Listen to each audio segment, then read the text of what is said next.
And all right, guys, we are back, and I am with my good friend Elise. Hi, Elise. Thank you for coming on today. You have no idea how excited I am to have I you am here. so excited too. This has been the highlight of my week. I've been counting down the moments. I know, seriously, we booked this so long ago, but we met each other at a women's event and became so close. It was such an amazing moment, and Elise and I were on stage, so it was something that we really connected on, and I'm so glad to finally have her on. But Elise is a life coach, and she really works on healing women within, and, you know, she just has such an amazing background. So I'm going to let you tell them all about you, Elise, and what you do and why you got into it. Amazing. So I am Elise Conroy, and I'm a life coach based in LA. And I got into this business because I have a burning passion in my heart to help women heal from the inside out. So my background is actually in the beauty industry. I was bullied as a kid, and I got a huge refuge through makeup. So that was my own personal world. I felt like if I could paint my face on, maybe people are going to like me. Okay, that did not work. So I decided to actually make it my career. And for 15 years, I was on a mission trying to help people I created products to help people feel good about themselves from the outside in. I worked my way up to the top at Estee Lauder. I was the global product development for Smashbox Cosmetics. It was amazing. But the problem is the products I was creating weren't actually solving any problems, because the second that the women wash their face, there goes the confidence, there goes the security. So I really had this calling to go deeper, because I realized myself also through my own personal development that no matter what we put on our face, no matter what products we're buying, if we're not doing the work from within, those bad feelings still surface. And if we're not managing our thoughts and our feelings and taking care of ourselves in the right way, it always comes back and we're not feeling good. So my whole mission with Soul Makeup is really to teach women through coaching, through retreats, through speaking, how to heal from the inside out, because we have to create those feelings from within. Absolutely. That is so amazing. And you guys, I've talked about this before, but it really does start with us. You know, we can build a business, we can do everything, all the strategic planning in a business, we can do everything we need to do. But if we're not working on ourselves and we haven't fixed what's going on here, our business is never going to align and fit with who we are. And unfortunately, that's not going to fulfill us, and it's going to be a problem. So Elise and I are going to address today some feelings that a lot of us go through, especially I know right now a lot of you are trying to transition, pivot, make changes, and we're all adjusting to what's going on. And you know, there's a lot of feelings that come up that are really hard. And I know Elise has some really great techniques and things that she can help you guys with. So one of the big things that I hear from a lot of clients and a lot of people that reach out to me is that, you know, first of all, obviously, it's saturated. Online is saturated, getting online is saturated, but as well as this feeling of comparison, this feeling of not being good enough to get out there and do whatever it is. I know a lot of my followers in the fitness industry or coaches, and we feel like there's a million people doing what we're doing. So please, I would love if you could help some people. They're feeling a lot of that. I'm not good enough. I'm not that person. A lot of comparison is out there right now. What would you say? How would you help some of these people that are dealing with those feelings? Yes, brilliant question. And I think one thing, and like you said, that comes up for so many of us all the time is, I'm not good enough, I'm not worthy, I'm not deserving. And we constantly find ourselves in that comparison game where we're looking at the person next to us and thinking they're doing better than me. But we don't actually know how they're doing. We don't know the circumstances. What's on social media is the best part of their life. That's little snapshots that they're choosing to show us. So I think it's so important to actually dive in and get to the bottom of why you have that thought in the first place. So what I usually challenge my clients to think about is, at what point of your life did you start believing that you weren't good enough? Or who told you that you weren't worthy? And I think so many times, like, especially being a woman, we are conditioned by society to always feel less than. We're never going to be good enough. Our body's never going to be perfect, no matter how much we do. And like for me, coming from makeup, I can put everything I want on my face, but it's still not solving the problem. So what I work with my clients on is getting to the root of why they feel that in the first place. So I want to talk to you guys about a tool that can literally change everything for you. And it changed everything for me when I went on this journey 3 years ago. So what this is called is the model. And this is what a lot of coaches use to really help you diagnose where your thoughts come from. So with all of this, and I'll walk you guys through and I'll give you guys an example of how this is used, but everything in our life is all based around a circumstance. And a circumstance is essentially just a neutral fact. It's something that's going on. It's something that can hold up in a court of law, right? So Right. what happens is we have a circumstance going on, and then we create a thought about the circumstance. Then our mind goes into overdrive, creates a feeling about what's going on. And the thing is, our feelings are what are going to drive our actions and our results. So we're not going to get the result from the action. It's actually going to be based upon the thoughts that's creating the feeling to take action from. So if you think about it, if you're taking action from a place of insecurity, taking action from a place of doubt, taking action from a place of lack of confidence, that's going to be very apparent in your results. So what I love to do, and I'll use the example of I don't feel good enough, right? So there might be something going on. Your ex-boyfriend might have said something to you, your boss might have said something to you that made you feel less than. So that's our circumstance, right? And now what you've done is you've adopted the thought, I'm not good enough. So you feel like a failure. You feel like you're always in doubt. You feel ashamed of yourself. So when you take action, what's going to happen when you go to get a result? It's going to show up in a profound way. So we need to get to that point where we're actually getting to the root before you create a feeling about it. So we really need to empower ourselves to figure out why we're thinking what we're thinking. So what I do is I dive deep and get to the bottom of where that thought came from in the first place. Oh, that's tough. Yeah. Keep going. I'm loving this. I'm like thinking of things in my head right now. Of course, I'm like, okay, where did mine come from? Where did that start? You want to try the model? We can No, try it out. not right now. But keep going. I'm loving this. Yeah, I think something that I always encourage people to do when we're doing this process is try it on, right? So if you feel like a thought, I want to tell myself, I feel super confident today. You're not going to wake up and all of a sudden confidence just appears, right? It's something that you have to build over time. So what I like to do is I'll create thought swaps for people. So, okay, does it feel good to say, you know what? I woke up and I feel great. Perfect. Let's adopt that one. So it's like trying it on like clothes. You know what? It's like, okay, I'm going to put this on today. This one didn't feel good. I'm going to change it tomorrow. And you can keep going until you actually build the true belief in the thought. Because what is confidence at the end of the day? It's belief. You know, we create so many illusions about what confidence actually is. It's like this mystical unicorn that once I have it, my life's going to be perfect. But unfortunately, that's not the way it works, right? It's just, I know. So confidence is just belief in something, whether it's belief in yourself, belief in your capabilities. So if you're going for this idea of, okay, I want to feel good enough in my own skin, right? Where? This is where I really like to go deep. And if you want to give me another example, I'll actually walk you through the model. But if you go deep into where that thought came, usually it's in childhood. Usually it was something that it was taught by a parent. It was something that a kid said to you. And like I mentioned earlier, like I was bullied really bad. I actually had a child when I was in 7th grade, rub dog shit on my face and tell me all I was ever going to be in life was shit, right? So guess what? I know it's awful, but what happened was I became an adult. Everything I did was shit. Everything was shit because there was that lingering belief still within me that thought all I was shit. No matter what I could do, I could never be good enough. So I went hard in my career because I had something to prove, right? I was going to show everybody that I was not shit. But when I walked away from my career, I was left with a puddle of thoughts and I still felt like shit. So I had everything. I had the 6-figure salary. I was a bicontinental businesswoman. I had everything, but I still did not have that belief within myself, right? So I had to go back and actually do that deep work using the thought model to get to the bottom of where that came from. And I'm 36. When I went on this mission, it was 3 years ago. So I was 33. I had no idea that something from 7th grade was still lingering inside of me. And that's what happens to us. We just go through life and we get busy. Who has time to do thought work? I mean, really, it's usually not people's priority, but unless you're me, because I'm obsessed with it. But I know. I love it because I need it more. It reminds me, I'm like, okay, I need a journal today. Yeah. But it shows up so many times. And let's say for so many people in the fitness industry, right? You're going in competitions. You're going to have to show this perfect body, this amazing aesthetic. But what happens when all of a sudden that thought from 7th grade of somebody telling you that you're shit hits you right before you get on stage? You're not going to feel that confidence, and you're going to see it in your body language. You're not going to win that competition because that inner doubt, whether you realize it's there or not, is subconsciously holding you back. Right. I completely agree. And coming from someone that competed, and it's funny because I always feel like, even though I was very proud of myself because competing is very hard and it takes a lot of willpower and it is damn tiring. And I did it while I was working a full-time job as well as going to school. So it was crazy. I would get up at like 3:30 in the morning, go to the gym, started work at 5:30, went to work, drove myself from Orange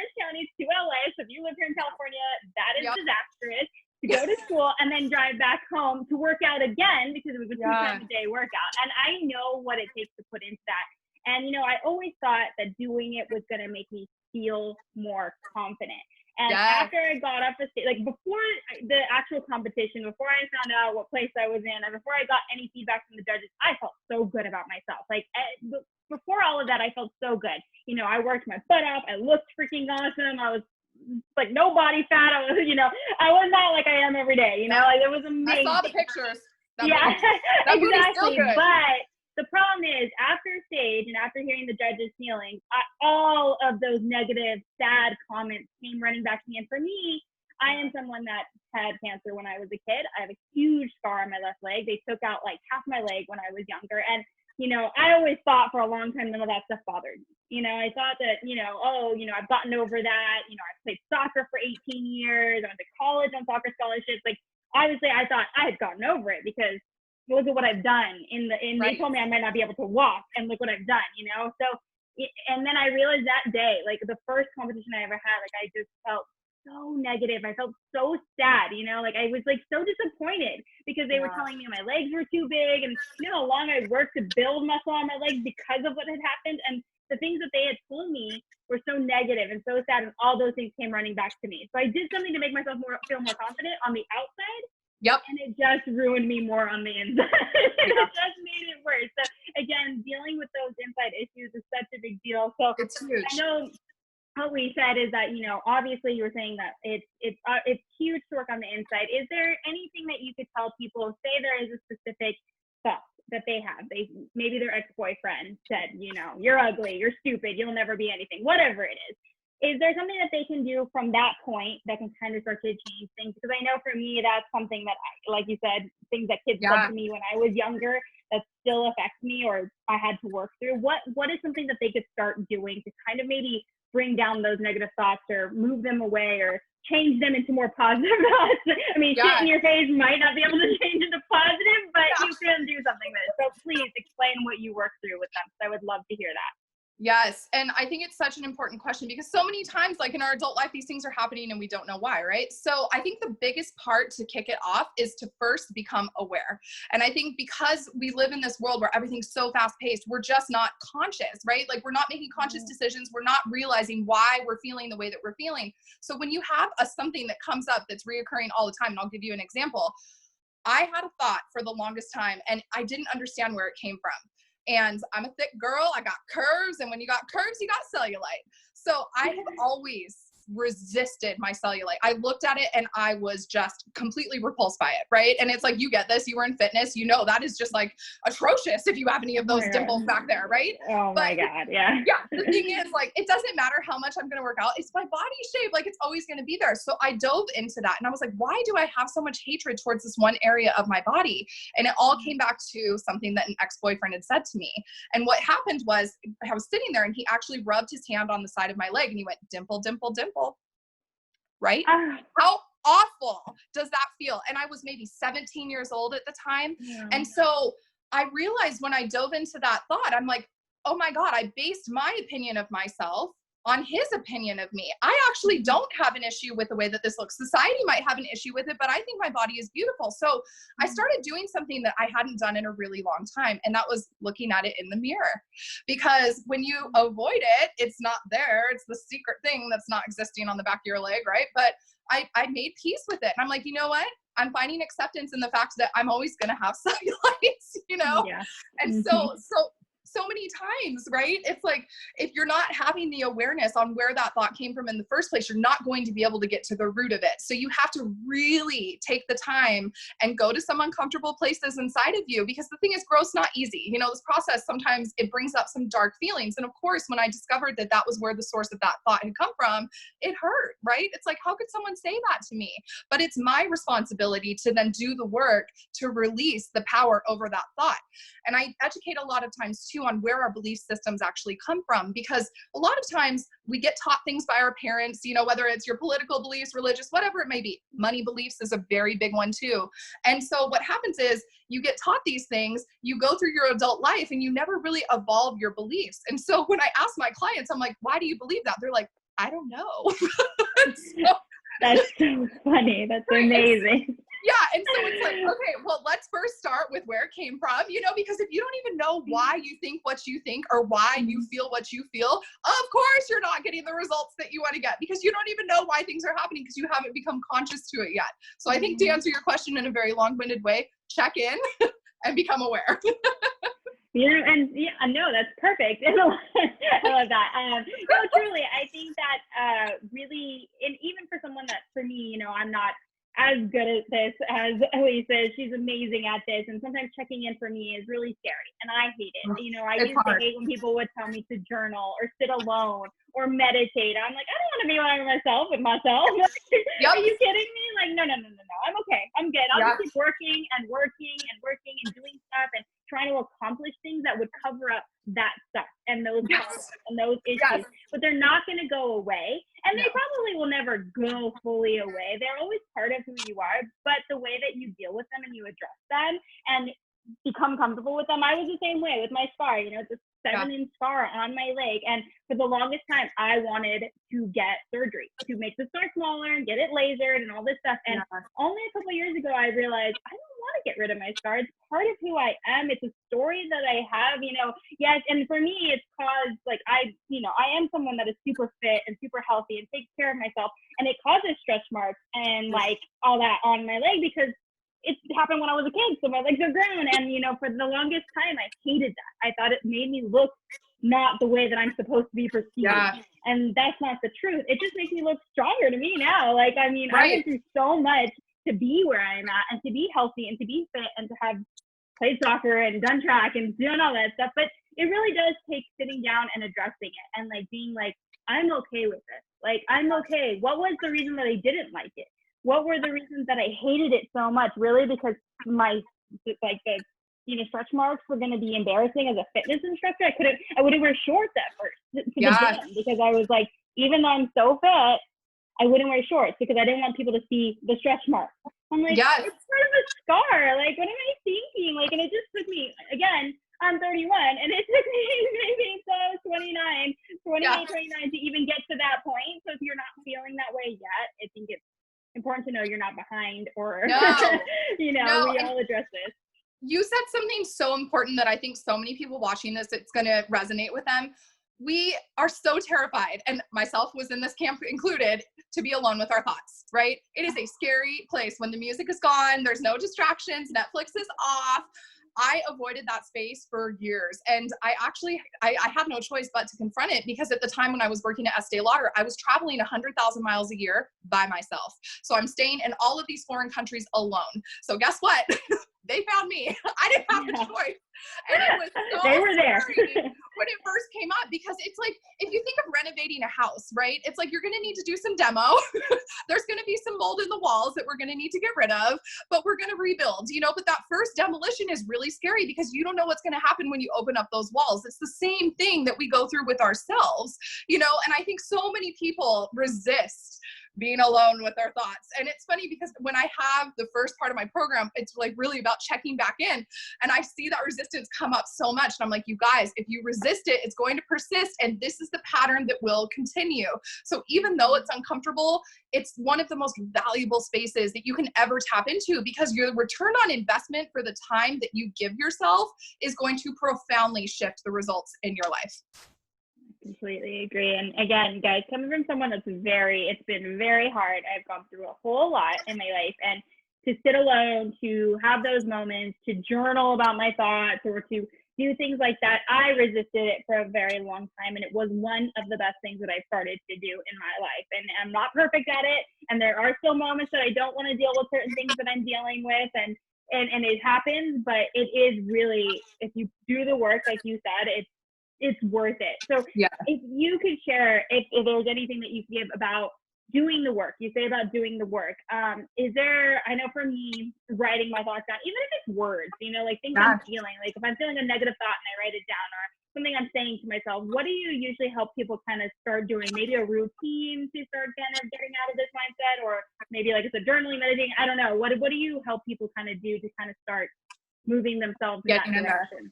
Yeah, I think the biggest thing, like I said, is tuning in and becoming aware. And what I encourage people to do is either keep a note section in your phone or have like a little notebook with you and start just recording and becoming aware of when those persistent thoughts come up and how you feel and where that feeling shows up in your body. Because it's going to tell you like where that stress is living and where you need to release it.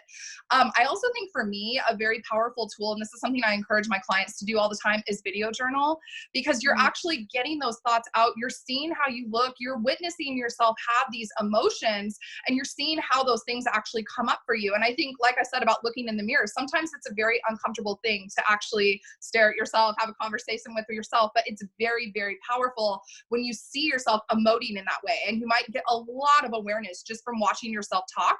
And there's times I've recorded like 25-minute long video journals because I just talked until my mind was empty. And I also do the same exercise on paper. I call it thought dumping. So I write everything down until my mind is empty and literally there's nothing else in there. And I think the last powerful tool that is amazing to dive into is meditation, because when you're truly still and you're alone and you're silent with your thoughts, you have such a beautiful opportunity to actually hear, what do you really want out of life? What am I feeling today? What do I need? Like, where do I need to tune into in my body? And the thing is, when you don't have all that other noise going on, you can actually hear what you need. But I think so many times we get to the point where we just tune it out because we're like, this is uncomfortable, you know? Yeah. So I think those 4 things, and also ask for help and just lean in, because sometimes our biggest mirrors are the people that are closest to us. So when they reflect back things that we're doing, and for example, even like you and I, the day that we spoke at Girl Talk, you were such a mirror for me, because it was like, okay, we got this, you know, and it was like, we're both going through the same thing. You have the support system to actually get through. So you're not having to go at this alone. You know, it's like, we need support. We need a sisterhood as women. I call it my elevation squad, because I only choose to surround myself with people that lift me up, you know? So it's very important to really use the people around you as tools as well to reflect things back to you that you might not be seeing.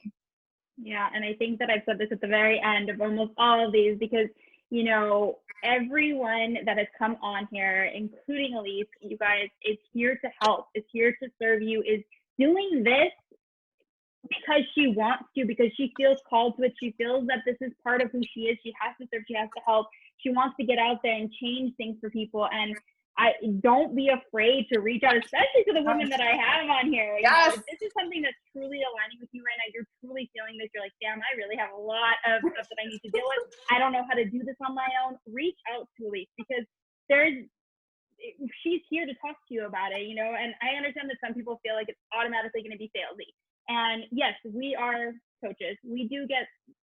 That's what we do. It is a business, but we are here to help you. So we will as much as we can. So yes, do not be afraid to reach out, because believe me, surrounding myself with people like Elise has been one of the best things that I have ever done. I talk about this all the time. I did my very first business all alone. And even though it was successful, I walked away from that, no companions, no friends. I literally was so burnt out. I was so fatigued. I was so tired. Like, I just did not feel fulfilled at all, even though it was something that I did really love to do. So that's really sad to have that feeling. You shouldn't feel alone in your business. I promise you. And you're like interview like number 20 on my page. There has been 20 women before you that have come to support and be here for you guys. So please, I love that. Seriously, reach out to Elise if you're feeling this right now. And, you know, I know you were saying, especially with meditation, I know for me, sometimes my mind is constantly going. And during that, this is real. She's a hamster wheel for sure. So for me, I have a hard time. And one of the things I've been kind of told, or like how to kind of get back, is like to count back, or to think of the initial thoughts I started with. Is there any tips that you have in regards to meditation? I know everyone kind of does it differently. I kind of like to ask people that have gone through it or do it, because everyone's different. You know, some people could just totally go into it.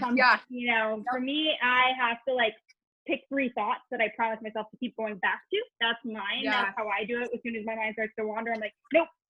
Number 1 thought, the thought that I originally went into this for. So that's for me. What is something that maybe you work on, or you do when it comes to trying to get, you know, within, and to kind of pause and check in with yourself?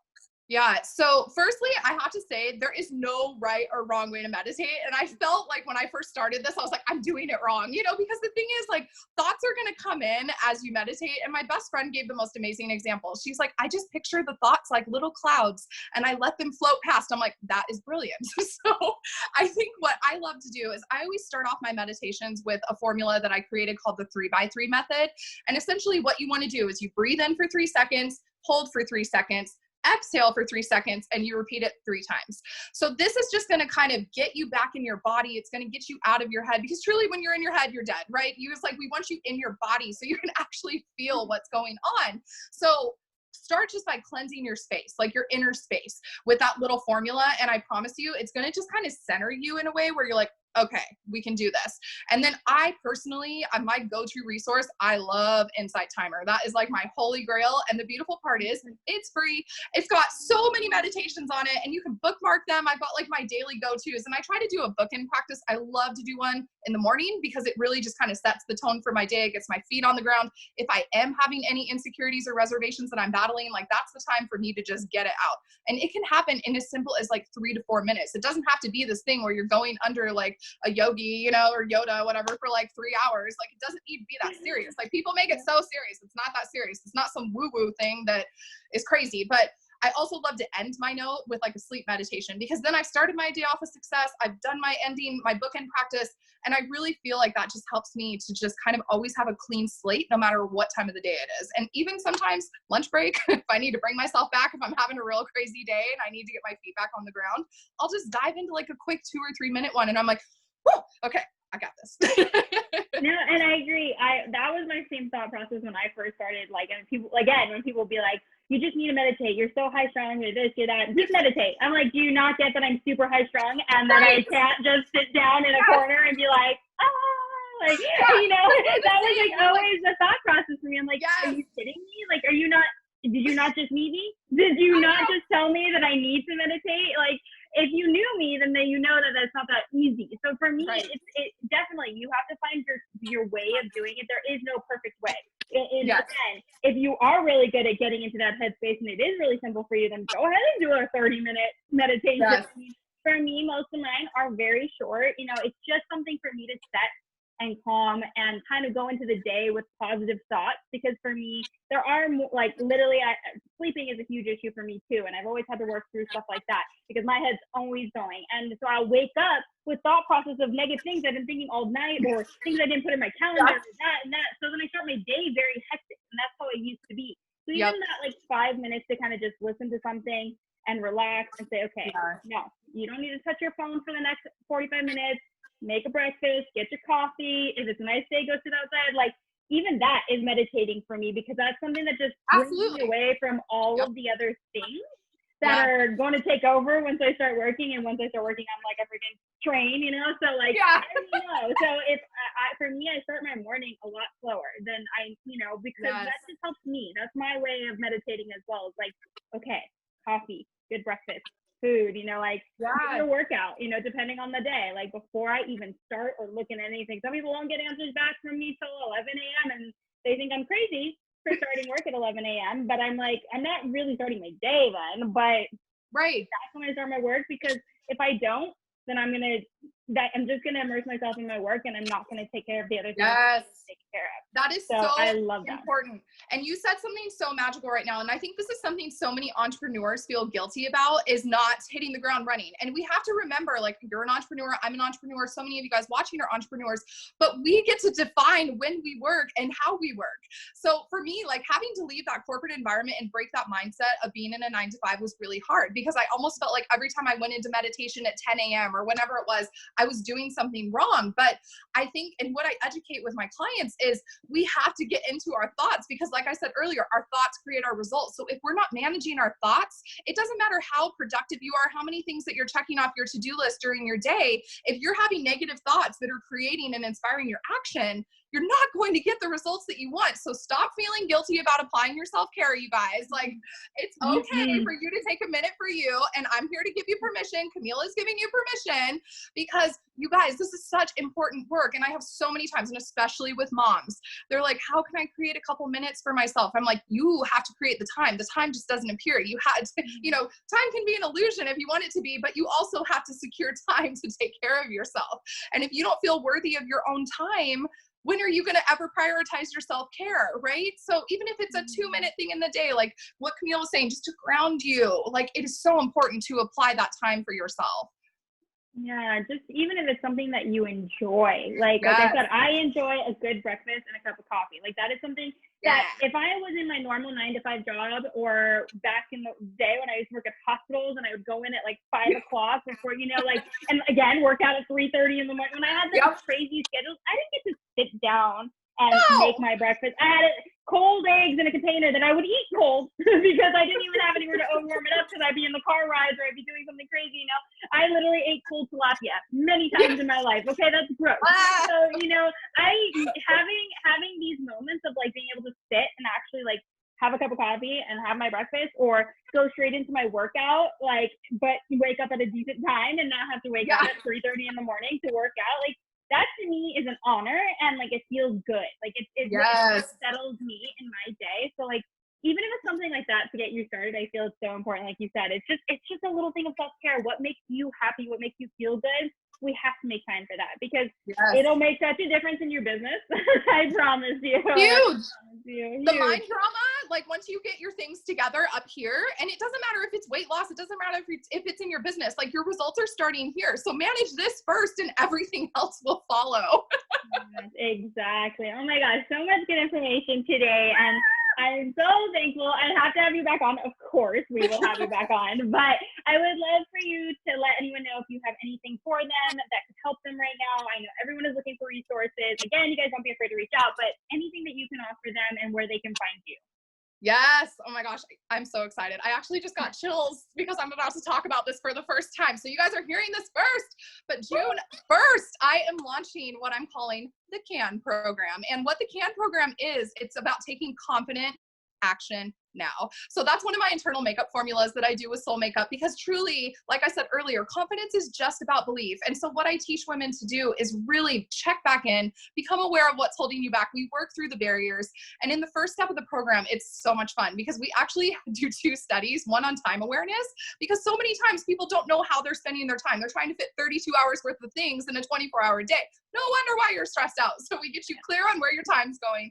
We also do the same type of analysis on how you spend your money, because so many times, like when you ever see all of your finances on paper, right? So we're really setting the foundation in the first step, and then we go into your personal development and then your professional development. So it's a 3-month program. I'm so excited. I have spent so many months perfecting this for you guys, and it's just, oh, it's almost here. June 1st, it's launching. So I'm starting to accept applications next week. Oh my God, I'm so excited. Oh my gosh. Oh my gosh. You guys see how excited she is. Like, this is really what we do and we love, and the reason that we do what we do. Like, honestly, it's something that's in us that we put out there in our programs and what we do and how we talk about it.